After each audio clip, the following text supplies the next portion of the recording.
Hello students, welcome to the Learning Hub. Learning Hub में आप सभी का स्वागत है। तो आज हम शुरू करेंगे आपके साथ एटॉमिक मॉडल का लेक्चर नंबर 2, जो कि पार्ट है आपके स्ट्रक्चर ऑफ एटम्स में। स्ट्रक्चर ऑफ एटम्स में एक टॉपिक है आपका एटॉमिक मॉडल्स। इस टॉपिक पर हमने आपका एक लेक्चर लिया हुआ है, जिसमें हमने डिस्कस किए थे आपके साथ दो मॉडल्स को। पहला था थॉमसन मॉडल, जिसे प्लम पुडिंग मॉडल भी कहा जाता है।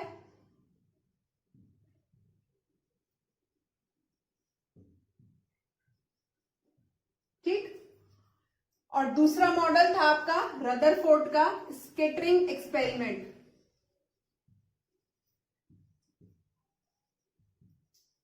Scattering experiment,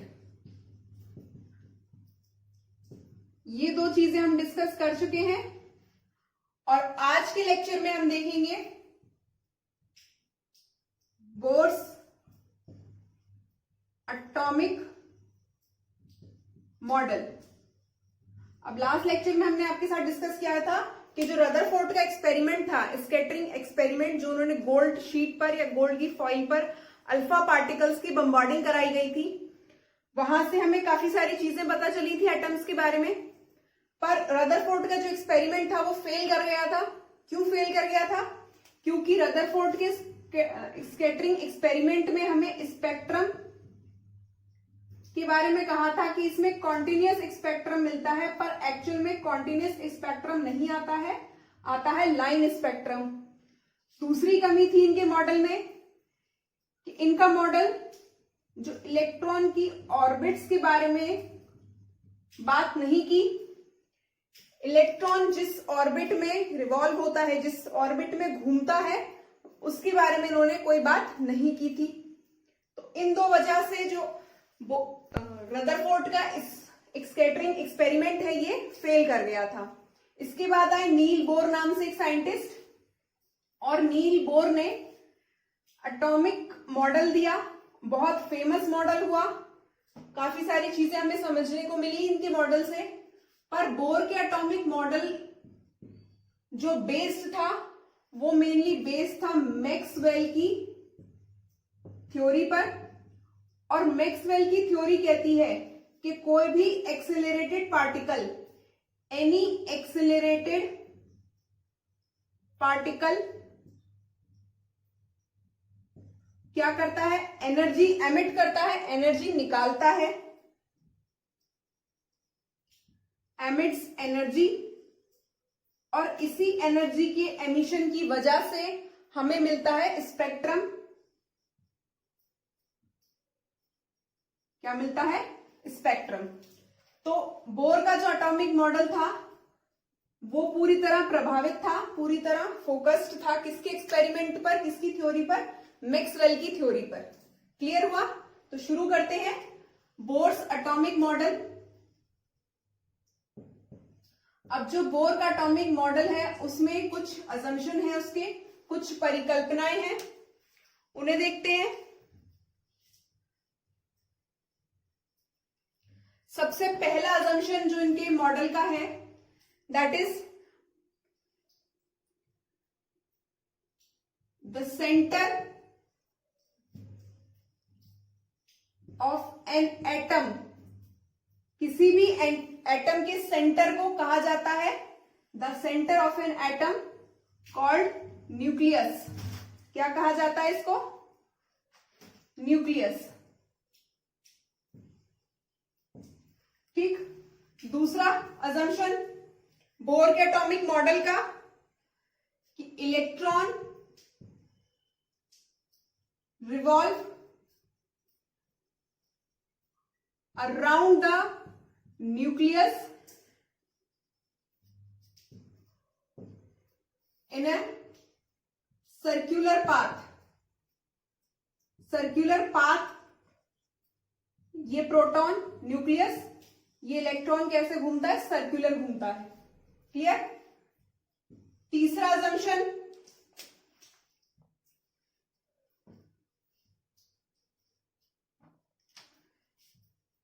electron revolve around the nucleus. Electron revolve around the nucleus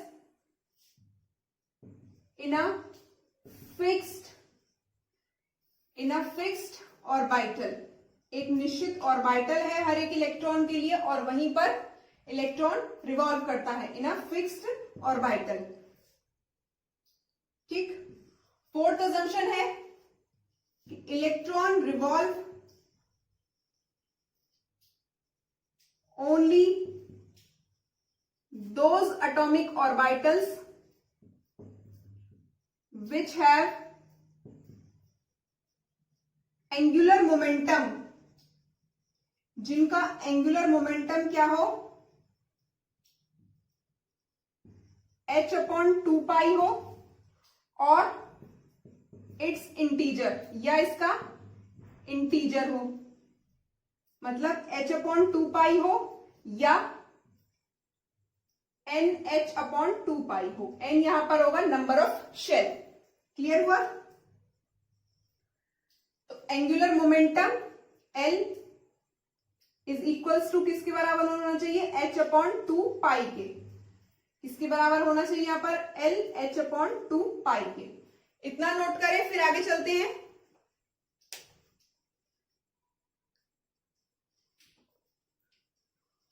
हो गया नोट?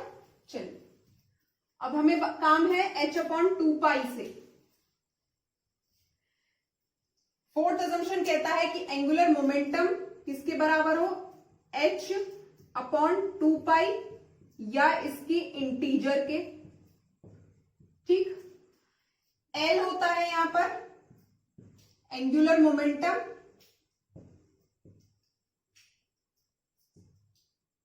जिसे बोलते हैं हिंदी में कोणीय संवेग.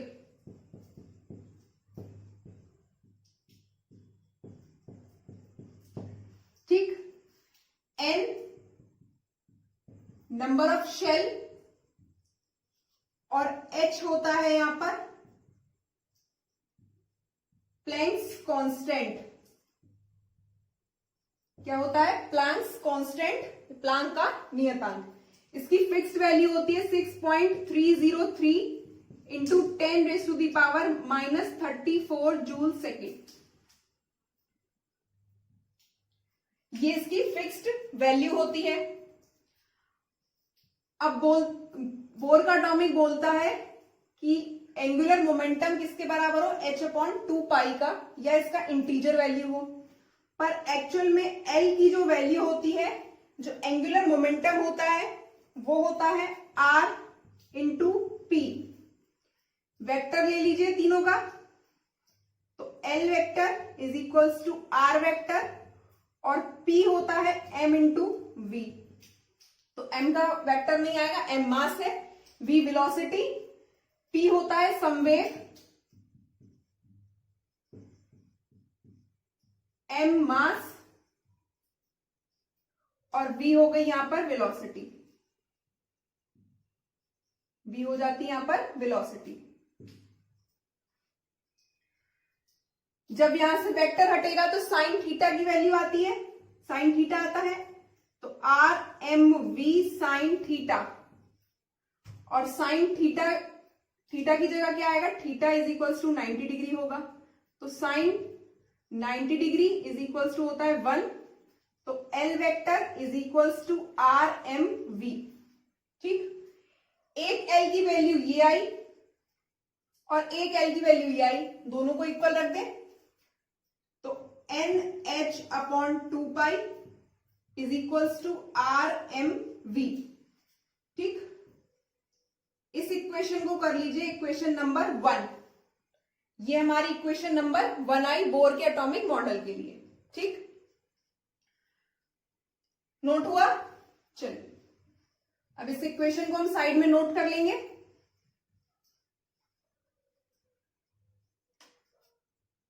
NH/2π is equals to MVR.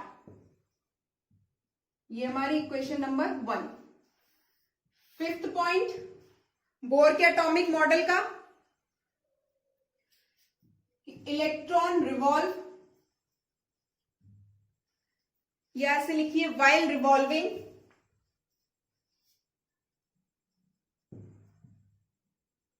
While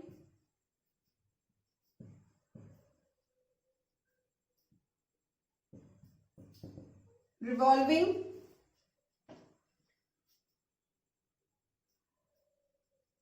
an electrostatic force, an electrostatic force called centripetal force is found between the nucleus and electron.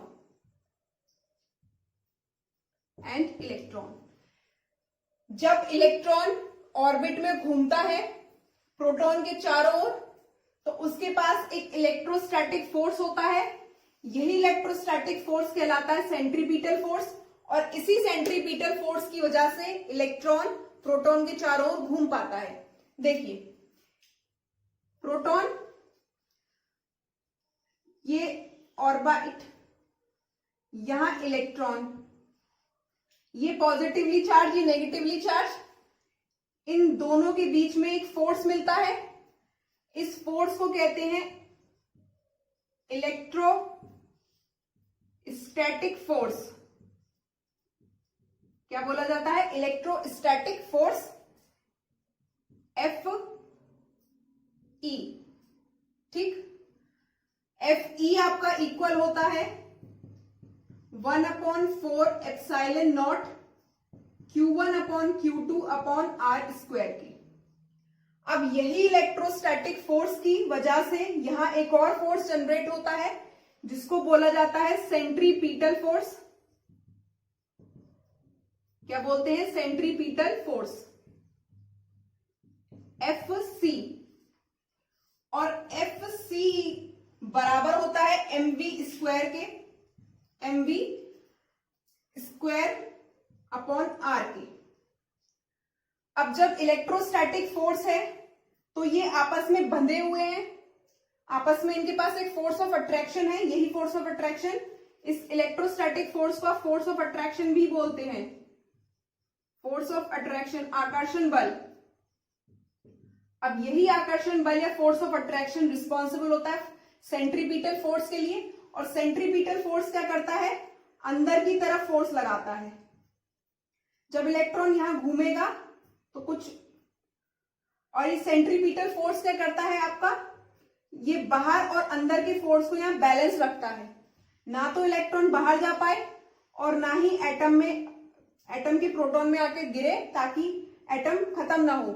तो ये रिस्पॉन्सिबल होता है बैलेंसिंग फोर्स। सेंट्रीपिटल फोर्स को बैलेंसिंग फोर्स भी कह सकते हैं, जिसकी वजह से इलेक्ट्रॉन यहां घूम पा रहा है। क्लियर हुआ? अब FC और FE ये दोनों इक्वल है, रख दीजिए FC is equals to FE। तो 1/4 pi epsilon nought Q1/Q2R² is equals to mv²/R के। दोनों FC और FE की वैल्यू को हमने इक्वल रखा, और इसे मार्क कर लीजिए आप इक्वेशन नंबर 2। यही दोनों इक्वेशन इस पूरे बोर के एटॉमिक मॉडल में हमारे काम आने वाली है। ठीक, ये समझ में आया? सेंट्रीपिटल फोर्स, इलेक्ट्रोस्टैटिक फोर्स और फोर्स ऑफ अट्रैक्शन क्या है। चलिए आगे चलते हैं। नेक्स्ट असम्पशन, इसको यहां दोबारा से नोट करेंगे, जो हमारी इक्वेशन नंबर 2 निकल कर आई है। इक्वेशन नंबर 2 क्या आई? 1/4 pi epsilon not Q1/Q2/R² is equals to mv²/R, bracket close, और that is equation number 2। Sixth assumption Bohr के एटॉमिक मॉडल का क्या समझाता है हमें? तो while revolving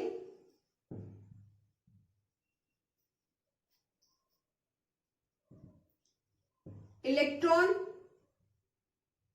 can neither gain energy, electron घूमते समय ना तो एनर्जी गेन करता है नॉर लूज एनर्जी, ना ही एनर्जी को लूज करता है। ठीक, मतलब इलेक्ट्रॉन अगर ऑर्बिट में घूम रहा है तो ना तो वो ऊर्जा निकालेगा और ना ही ऊर्जा को लेगा। सेवेंथ अजम्पशन और लास्ट अजम्पशन जो है बोर के एटॉमिक मॉडल का, वो हमसे कहता है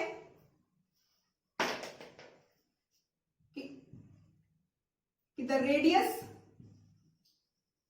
ऑफ इलेक्ट्रॉन, इलेक्ट्रॉन की जो रेडियस है, इलेक्ट्रॉन की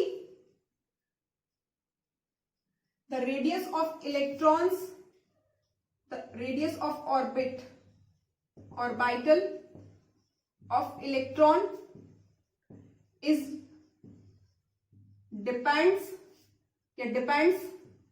upon, किस पर डिपेंड करती है? प्रिंसिपल क्वांटम नंबर पर। अभी प्रिंसिपल क्वांटम नंबर क्या है? अभी हम आगे क्वांटम नंबर का एक टॉपिक पढ़ेंगे, तब समझेंगे कि क्वांटम नंबर क्या होते हैं, कितने टाइप के होते हैं। अभी आपको सिर्फ याद रखना है कि जो भी रेडियस होती है ऑर्बिटल के, इलेक्ट्रॉन के ऑर्बिटल की जो रेडियस होती है वो टोटली डिपेंड करती है प्रिंसिपल क्वांटम नंबर के ऊपर। ठीक, मतलब N1 ये होता है K शेल, N2 इसकी वैल्यू होती है 2 K L, N3 3 M, N4 4 N। ये शेल के नाम है K शेल, L शेल, M और N। इनकी फिक्स्ड वैल्यू है। N1 की होती है 1, N2 की 2, N3 की 3 और N4 की 4। यहां खत्म हुआ आपका बोर का एटॉमिक मॉडल। कुछ अजम्पशन से कि इलेक्ट्रॉन प्रोटॉन के चारों ओर घूमता है और निश्चित कक्षा में घूमता है, और उस निश्चित कक्षा की ऊर्जा कितनी होनी चाहिए? H/2n 2h/NH/2 पाई के बराबर होनी चाहिए।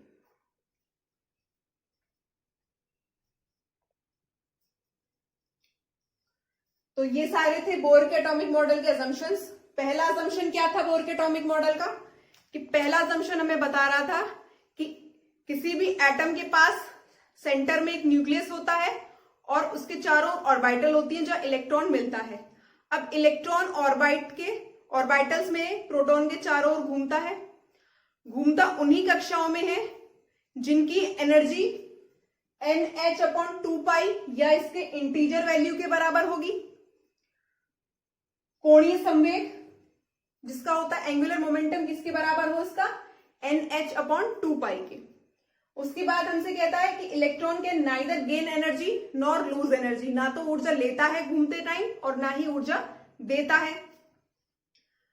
और जो रेडियस होता है ऑर्बिटल का वो किस पर डिपेंड करता है? पूरी तरह प्रिंसिपल क्वांटम नंबर के ऊपर। किस पर डिपेंड करता है? प्रिंसिपल क्वांटम नंबर के ऊपर। ठीक, अब बोर के एटॉमिक मॉडल से हमें ये दो इक्वेशन मिली हैं। अब इन दो इक्वेशंस की हेल्प से हम जो एटम है उस एटम के जो इलेक्ट्रॉन्स हैं उस इलेक्ट्रॉन की हम रेडियस बता सकते हैं, वेलोसिटी बता सकते हैं, पोटेंशियल एनर्जी बता पाएंगे। अभी सब कैलकुलेट होंगी। पोटेंशियल एनर्जी, काइनेटिक एनर्जी और टोटल एनर्जी। ये 5 चीजें इन्हीं दो इक्वेशंस की हेल्प से हम इलेक्ट्रॉन के बारे में पता कर पा रहे हैं। तो इन्हीं चीजों की वजह से बोर का एटॉमिक बहुत फेमस हुआ। एटम के बारे में, इलेक्ट्रॉन के बारे में, प्रोटॉन के बारे में हमें बहुत सारी इंफॉर्मेशन बोर के एटॉमिक मॉडल से मिल पाई। क्लियर? तो 1 बाय 1 हमें radius, velocity, potential energy, kinetic energy, total energy सब कैलकुलेट करते हैं। तो सबसे पहले शुरू करते हैं रेडियस के साथ।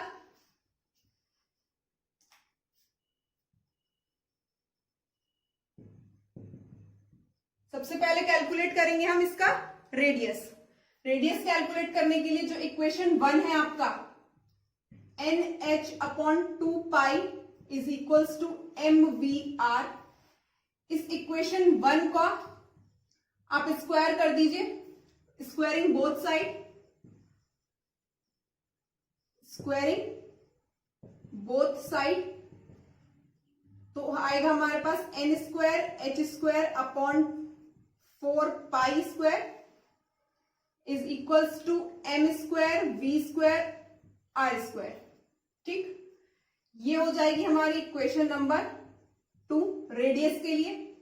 और इक्वेशन 2 को हम एज इट इज यहां उतारेंगे, 1 upon 4 pi epsilon nought Q1 Q2 upon R square is equals to MV square R square.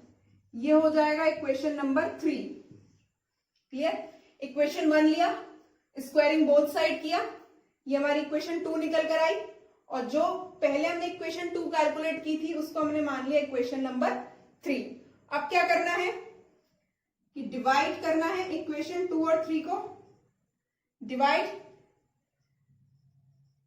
Equation 3 2, इन दोनों को डिवाइड करने पर n square h square upon 4 pi square is equals to m square v square r square upon में third equation आएगी 1 upon 4 pi epsilon nought Q1 Q2 R square is equals to MV upon R। अब क्या क्या cut सकता है? 4 पाई से यहां एक पाई बचेगा, यहां 4 पाई स्क्वायर है और यहां पर सिर्फ 4 पाई है। क्लियर? और इस v स्क्वायर से v स्क्वायर कैंसिल, m से एक m कैंसिल, और इस r से एक r कैंसिल, तो बचेगा क्या हमारे n स्क्वायर h स्क्वायर, यहां एक पाई बच रहा है, पाई, अब ये ऊपर जाके उल्टा हो जाएगा, तो epsilon nought upon Q1 into Q2 बराबर में m r square, m r square, और यहां बचेगा r, यही बचेगा। देखिए n स्क्वायर h स्क्वायर, पाई बचा यहां पर, ये पूरा आ गया।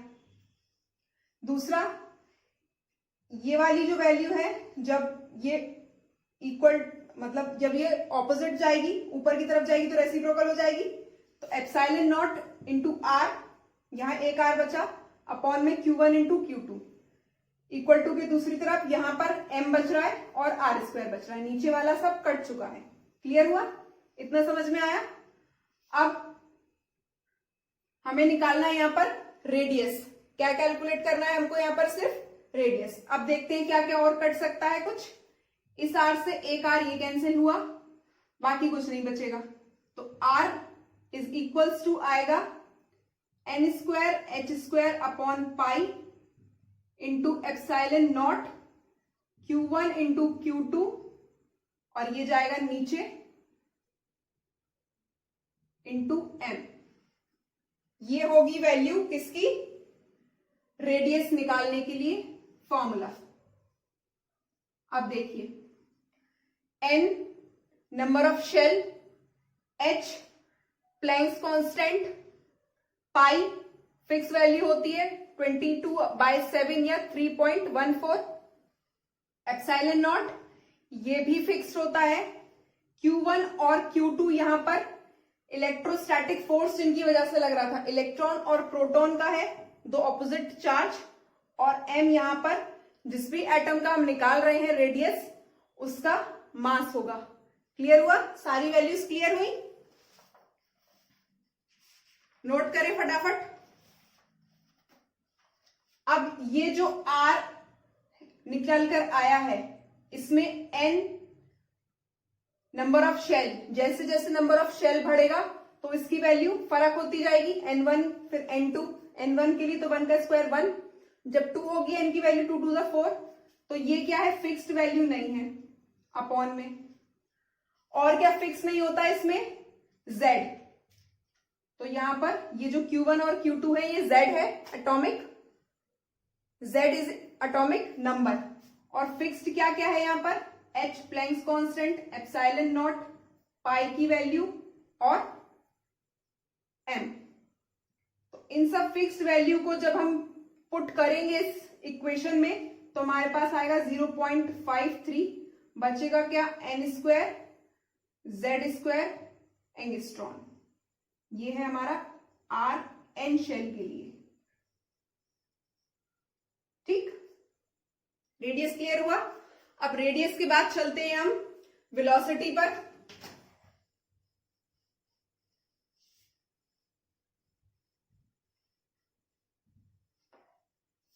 रेडियस, अब रेडियस को भी हम यही नोट कर लेंगे साइड से।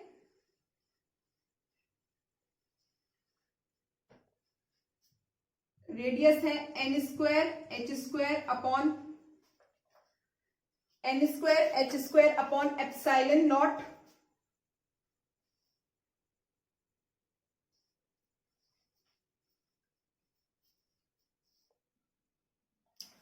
Radius n square h square epsilon nought upon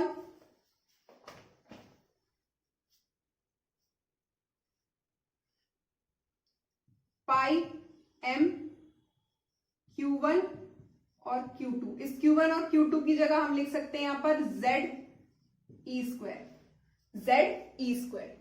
ठीक, ये हुआ हमारा रेडियस। अब रेडियस के बाद आते हैं हम वेलोसिटी पर।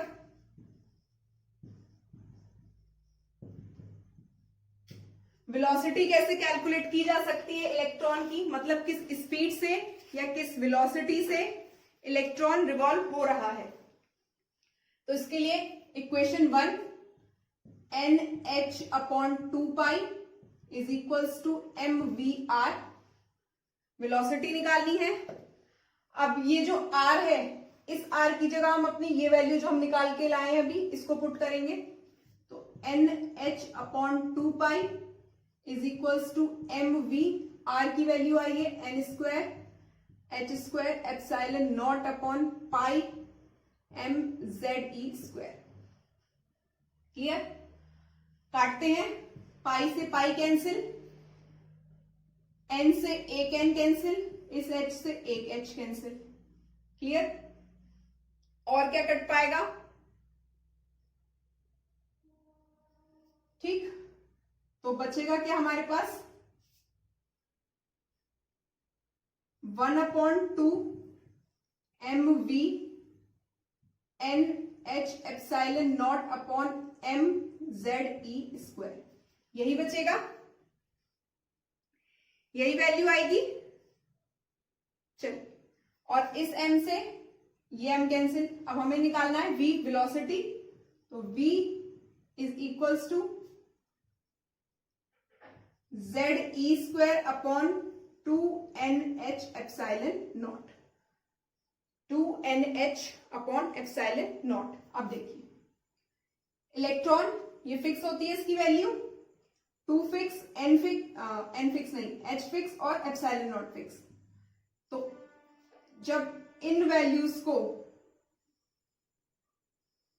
पुट किया जाएगा तो इसकी वैल्यू आती है आपकी 2.18 into 10 raise to the power 6 into Z upon n।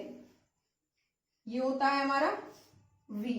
तो V कितना निकल कर आया, 2.18 into 10 raise to the power 6 Z upon n। Clear हुआ। अब V वेलोसिटी और R रेडियस। अब आते हैं हम इसके बाद काइनेटिक एनर्जी या गतिज ऊर्जा, हिंदी में बोलते हैं इसको गतिज ऊर्जा, इंग्लिश में काइनेटिक एनर्जी। अब हम इलेक्ट्रॉन की काइनेटिक एनर्जी कैसे कैलकुलेट करेंगे, तो काइनेटिक एनर्जी कैलकुलेट करने के लिए हमें काइनेटिक एनर्जी का फॉर्मूला पता होना चाहिए, जो होता है हाफ mv स्क्वायर। तो ke is equals to half m, v की जगह ये वैल्यू रखी जाएगी, मतलब V इज इक्वल्स टू कितना आया था हमारा यहां पर, V is equals to ZE² upon 2H epsilon nought और N। ठीक, तो यहां रखेंगे ZE² upon 2H epsilon nought N का square, 1/2 M Z² E4 upon 4H² epsilon nought square और N स्क्वायर, यही आएगा स्क्वायर खोलने के बाद। आगे 1/2 और इंटू 1/4, तो ये हो जाएगा 1/8, बचेगा हमारे पास Z² E4 M H² epsilon not, ये N² है, N² और यहां H², ये वैल्यू निकल कर आएगी M Z² E4, और जब इन सब वैल्यूज को रख देंगे, ये क्या है हमारी काइनेटिक एनर्जी। तो काइनेटिक एनर्जी हमारी आती है कैलकुलेट होने के बाद 13.6 Z² N² electron volt. Clear, kinetic energy कितनी निकल कर आएगी यहां पर 13.6 Z² N² इलेक्ट्रॉन वोल्ट। ये बात हुई काइनेटिक एनर्जी की। अब काइनेटिक एनर्जी के बाद आते हैं हम अपनी पोटेंशियल एनर्जी पर। नोट करें जल्दी से इसे, हो गया।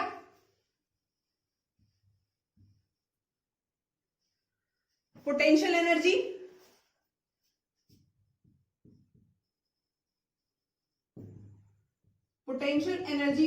इक्वल होती है 1/4 pi epsilon nought Q1 Q2 upon R square. Clear हुआ। अब क्या करें, यहां R स्क्वायर केवल R,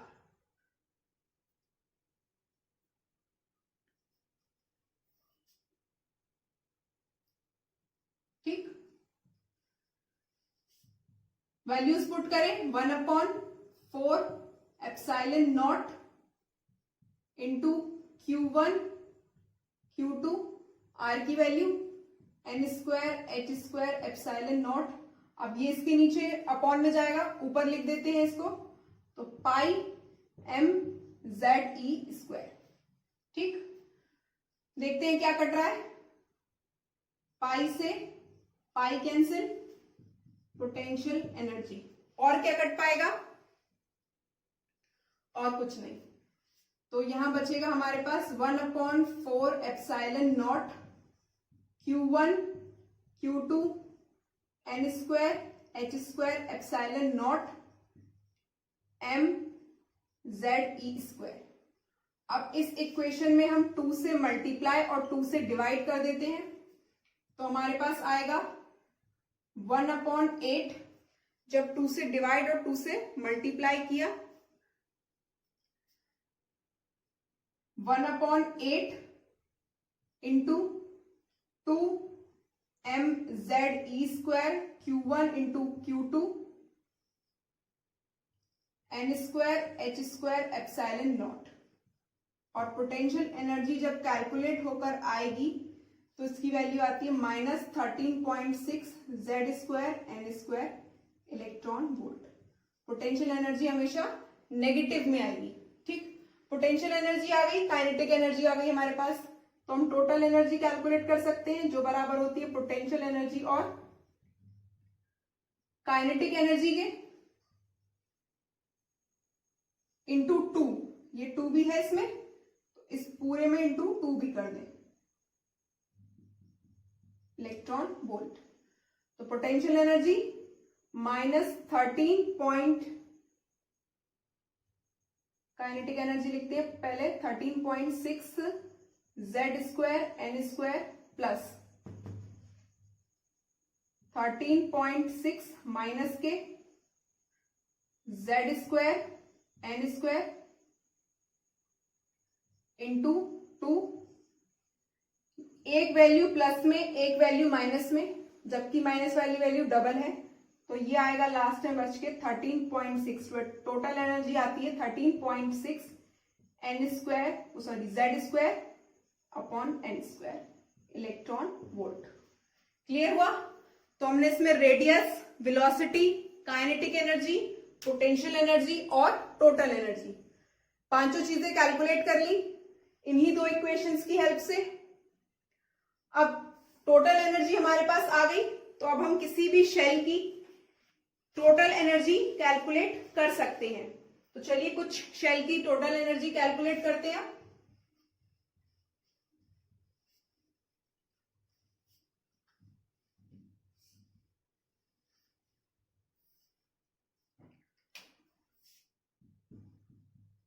total energy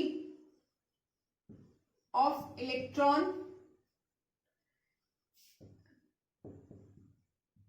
in the nth shell of hydrogen. Hydrogen के लिए लेंगे ताकि हमारी जो Z आए वो 1, तो कैलकुलेशन हो जाएगी हमारी आसान।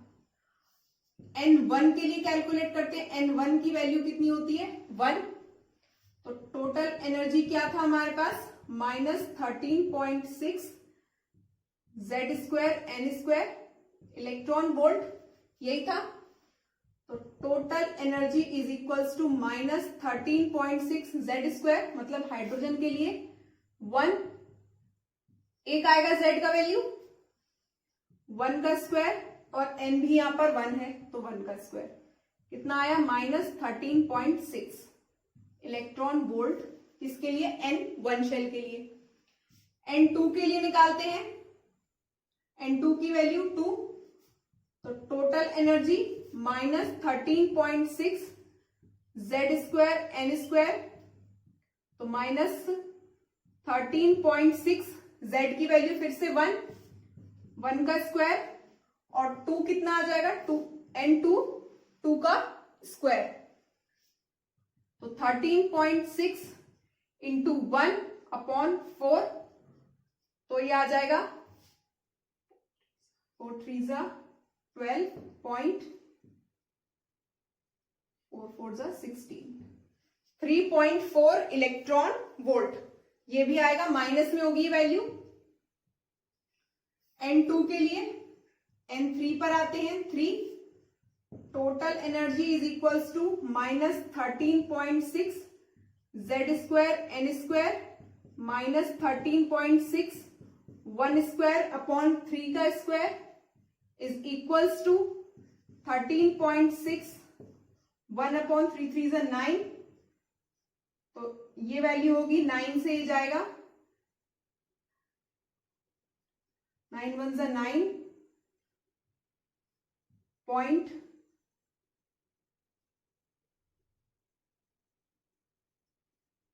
1.5 माइनस इलेक्ट्रॉन वोल्ट, इतना ही कुछ आएगा। 1.5 माइनस के 1.5 इलेक्ट्रॉन वोल्ट। N4 की वैल्यू 4, तो टोटल एनर्जी -13.6 इंटू 1 का स्क्वायर अपॉन 4 4 is 16, तो ये आएगा 0.3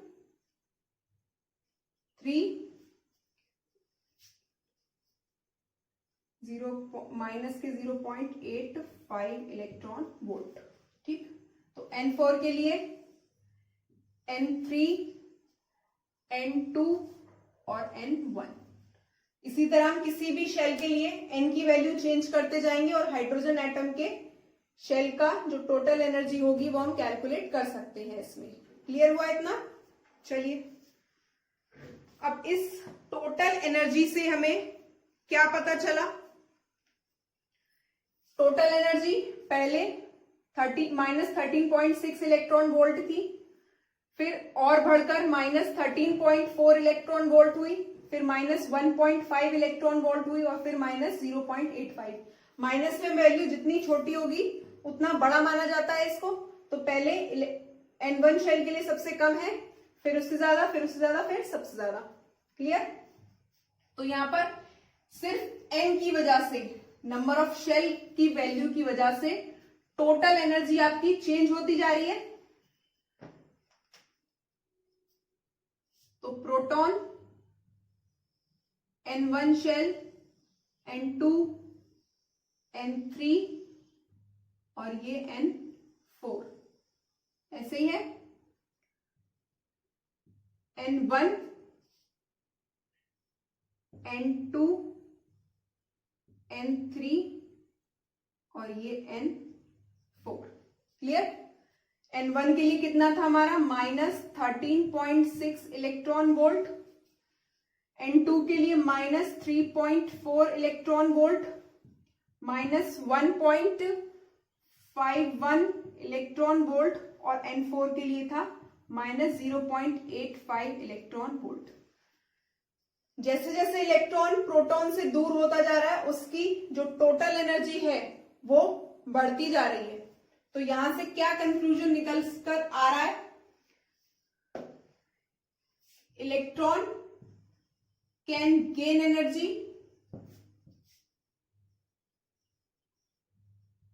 और कैन लूज एनर्जी। इलेक्ट्रॉन ऊर्जा दे भी सकता है और ऊर्जा ले भी सकता है। इलेक्ट्रॉन ऊर्जा देगा, ठीक, तो उसके पास ऊर्जा कम हो जाएगी तो वो शेल चेंज कर लेगा, अपने से नीचे वाले शेल में चला जाएगा क्योंकि ये वैल्यूज किस में है? माइनस में है। दूसरा कंक्लूजन क्या आया इससे सामने हमारे टोटल एनर्जी से कि व्हेन इलेक्ट्रॉन गेन एनर्जी, जब इलेक्ट्रॉन ऊर्जा लेता है, it jumps to the higher energy level, it is called, ये क्या कहलाता है?